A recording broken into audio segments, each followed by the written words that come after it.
Greetings. Today I will present a cautionary tale about buying used electronics, and because something happened to me that I didn't quite expect. The device in question is a 1973 electromechanical pinball game made by Gottlieb and called Sure Shot. It's in pretty good shape for a game that is almost 50 years old. Well, at least cosmetically it is. The back glass is beautiful, no flaking on it. Nothing untoward. I bought this from a fellow who had it in his garage. It was disassembled.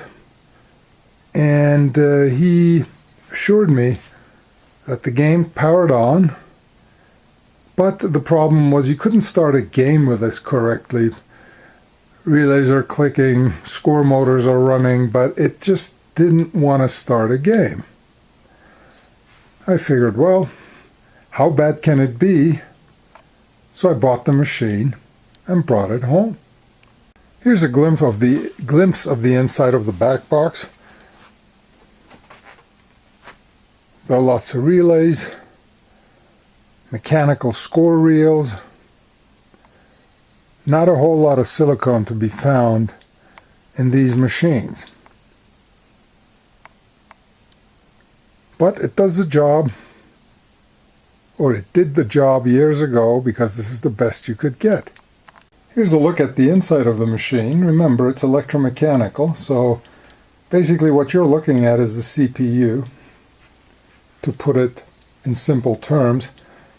The little silver disc on the left is a motor assembly that I guess would be the equivalent to a clock in a modern circuit.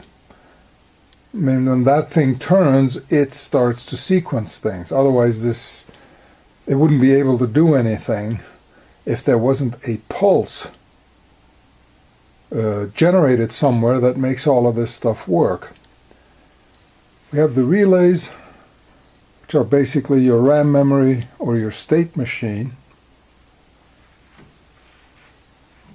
More relays in front, big bank that I guess relays can pull in, and then the whole bank can get reset by two pretty sizable solenoids over there. The playfield itself, you might notice that things like the flipper assemblies are still used to this day. They have evolved. The designs have evolved, but essentially you have a solenoid that pulls in a plunger and causes something to happen. In most cases, propel the ball either by flippers, by slingshots, or whatever. Lots of lamp sockets with lights. There are two drop target banks. And basically, when you hit a drop target, it falls down. And then when one of these plungers pulls in, it resets all of the drop targets back into the up position. They have switches on the back that represent the state of all the drop targets. Power comes in through that transformer, which I think steps down the AC to 24 volts. And then all of these relays and the score motor and all the other stuff decides how to route that power to make things happen. What about sound? Well, machines of this era had chime units in them. It's like a miniature xylophone that has solenoids underneath each plate, and when the solenoid activates, the plunger strikes the plates and emits a pitch. So this is a 3-pitch sound card or sound generating unit, and these pretty much give the characteristic ding-ding sound of pinball machines, which of course went away around 1976 when they started going to solid-state machines with CPUs. The first generation of solid-state machines were still using this kind of a chime unit, but eventually they started coming out with soundboards, bleeps and blops at first, and now, of course, we have full symphonic sound coming out of pinball machines, but this is where it all started. After I assembled the machine, I plugged it in. I did check all the fuses, and I hit the power switch, and absolutely nothing happened. I mean, no light bulbs came on. I mean, at a minimum, the back box should light up. Something should happen. I manually activated some relays. It was completely dead. So, since I had already checked the fuses, I decided to go in and just check the AC wiring. I mean, the AC goes into the transformer, is routed to the front of the game, to a power switch, which is hidden under that plastic cover over there. That completes the circuit for the AC to get into the transformer, which is nicely protected by that metal sheet, or the metal cage, and yeah, there's not a whole lot more that's happening. I mean, I checked the outlet. It was good. There was one thing I found, though. It had a safety interlock switch, which is basically a micro switch mounted so that when the coin door closed, I can show that, it pressed this lever, and that completed the AC circuit for the transformer to get actual power. This switch was totally corroded. I mean, I did check it. It was actually kind of working, but I decided to remove it and just bypassed these two wires and then started to measure continuity. I did continuity measurements, starting with the AC, checking to see if the circuits were complete when the power switch was on. I had taken the safety interlock out, and the meter told me that everything was connected with the machine in the off state. So what I decided to do at that point was to turn on the machine and do live voltage measurements with AC. Being very careful, I don't recommend you do this, but I couldn't find any reason why this thing wasn't getting any power.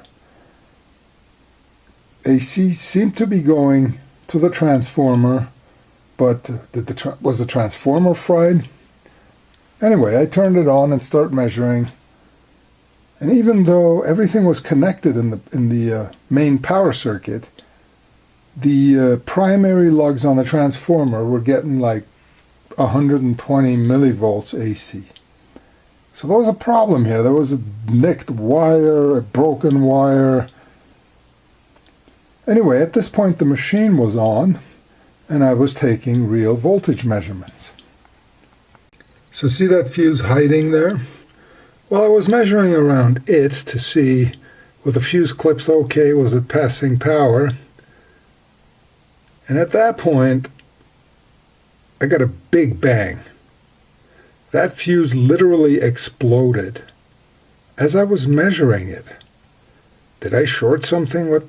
How? I've been doing this for a while. I was wearing gloves, thankfully, but I can't tell you exactly what I touched, what I did, but that fuse, it blew up. The glass broke on it. And not only that, the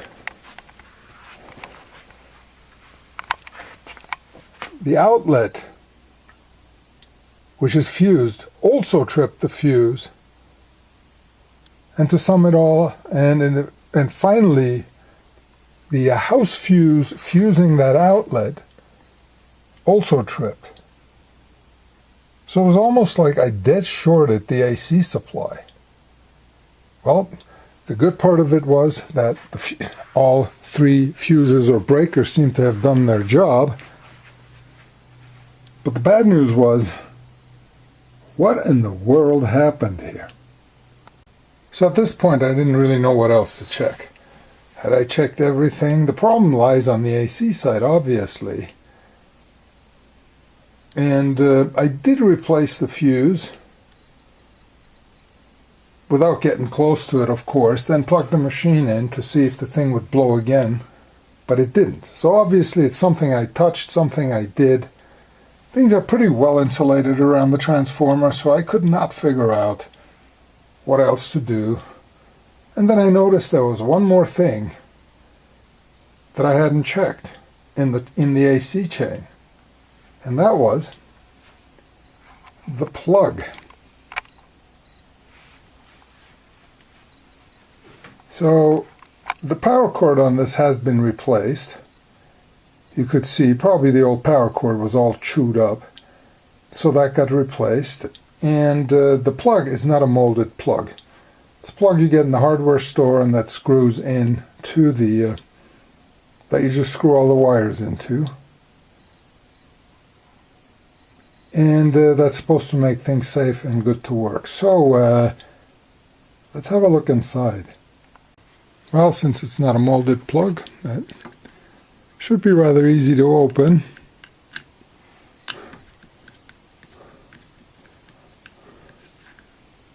I mean, that's what it was meant to be done.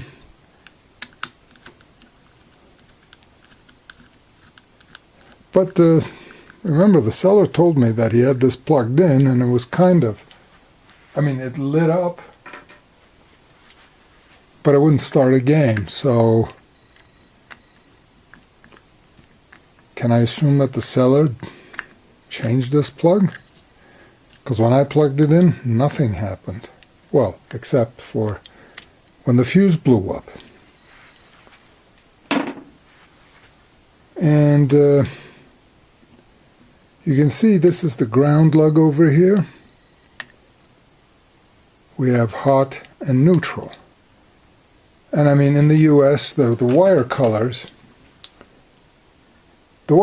in other parts of the world may differ, but it's pretty standard in the US in power cords, the following color codes.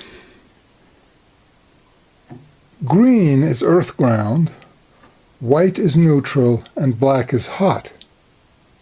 Okay, so far so good, nothing's touching in here. However, going back to the front, this is the ground lug. And if you go by the wire color, the hot AC wire goes to the ground lug. The earth ground goes to the hot AC wire lug, this one. And neutral is connected correctly. Wow. That's quite something. So what happened here? Well, by reversing the hot and the earth ground, basically since I was measuring at the transformer from here to here, I was only getting like 100 millivolts between neutral and ground, which, you know, isn't that far off. However, with the hot AC lead being connected to the ground lug, basically gave this machine a hot chassis. What that means is, you know, all the metal parts are grounded to each other, and they're supposed to be earth ground, but they were all AC hot. So while I was testing the transformer,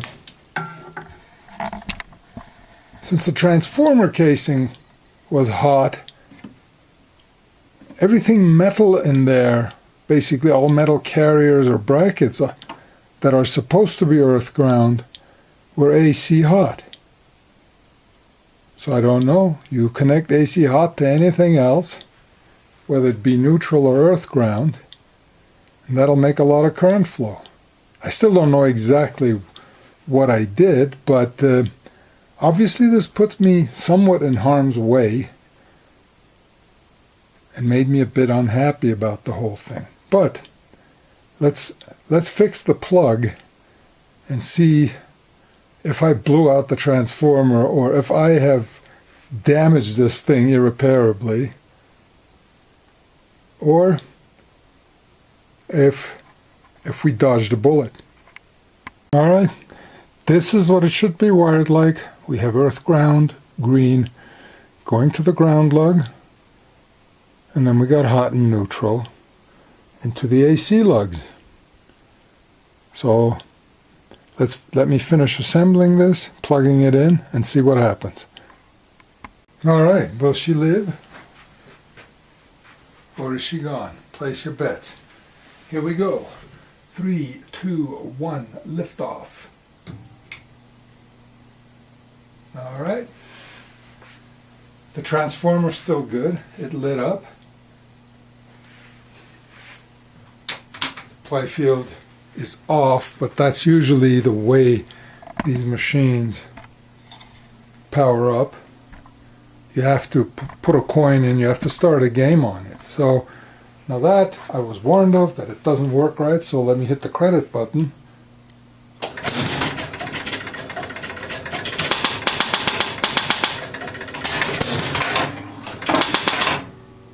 Okay, it did something. It did not reset the player 1 score.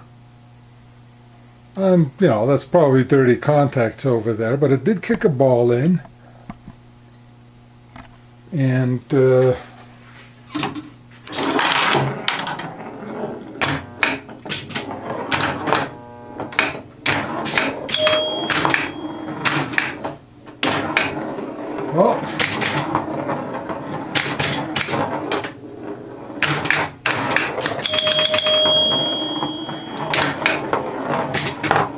well, she's not mortally wounded. She'll need some help.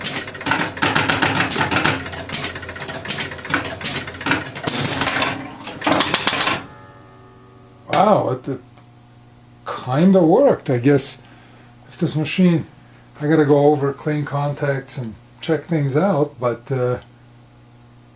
that's for another video. This was mainly for the cautionary tale of check all sorts of things before you plug in electronics, even though I think it's ridiculous that I had to check the AC plug for proper wiring, especially when I was told that it powers up but doesn't work correctly. So, well, I learned another lesson. You see a user replaced a non-molded plug on a machine, very first thing you do is check the wiring in there. But thanks for watching. If you like this, then give me a like and a subscribe and let me know what you think of this story. See you next time.